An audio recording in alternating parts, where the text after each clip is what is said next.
If you're on Medicare and taking prescription drugs, what's happening on October 1st could dramatically change what you pay at the pharmacy. President Trump just announced that starting October 1st, 2025, brand name and patented pharmaceutical products will face a 100% tariff unless the drug maker is already building a manufacturing plant here in the United States. That means a 100% tax on imported medications.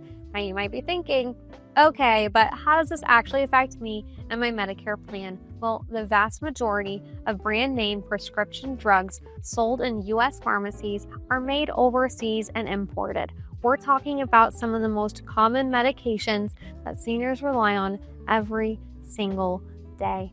Think about what's in your medicine cabinet or prescriptions that your loved ones might be taking. The most commonly used prescription drugs with adults over 60 include cholesterol medications, pain relievers, heartburn medications, blood pressure drugs, and diabetes medications. And brand name medications like Eliquis, for example, which is a blood thinner used by over 1 million people on Medicare, which is used to prevent strokes and blood clots, has active ingredients from places like Ireland and China. Or Xarelto, another blood thinner that millions of seniors rely on, is manufactured in Germany and Puerto Rico. Or Jardiance, a diabetes medication that's also prescribed for heart failure. These drugs are manufactured overseas and imported into the United States, and these are the exact kinds of medications that these tariffs are targeting. Now, I want to be really clear about the timeline here. Trump sees tariffs as a way to lower drug costs, though experts say that is unlikely to happen. In fact, the opposite could be true. Here's what you need to understand about how this will likely play out over the next few months and into next year. First, drug makers are going to have to make a choice.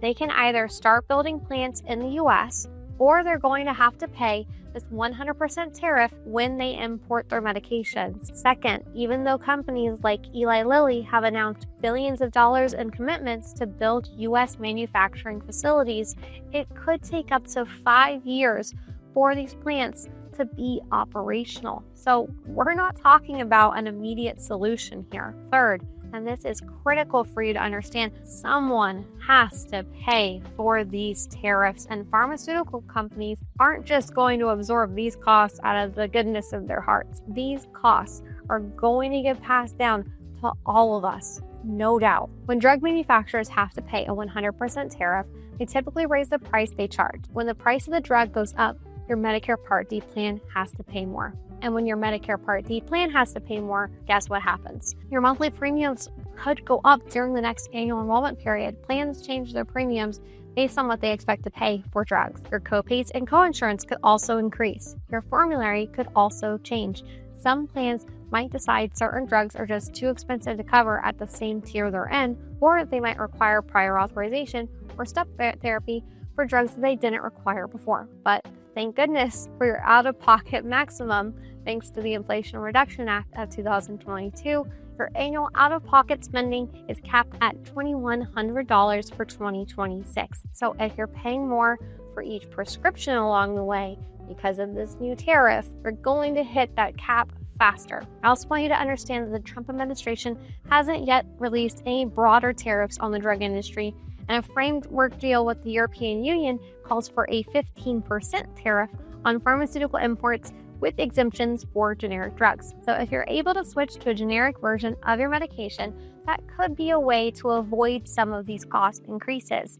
But not every medication has a generic equivalent, especially newer drugs. So what should you do? First, take a good look at your current medications and make a list of everything you're taking.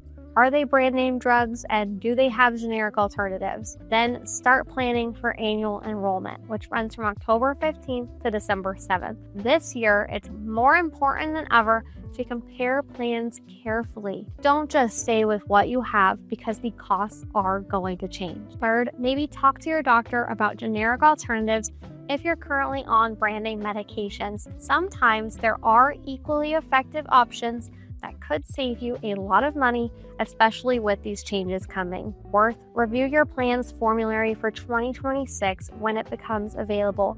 The drugs that are covered and what tier they're in could look very different next year for your costs. And lastly, consider working with a licensed insurance broker like me who can help you navigate all of this.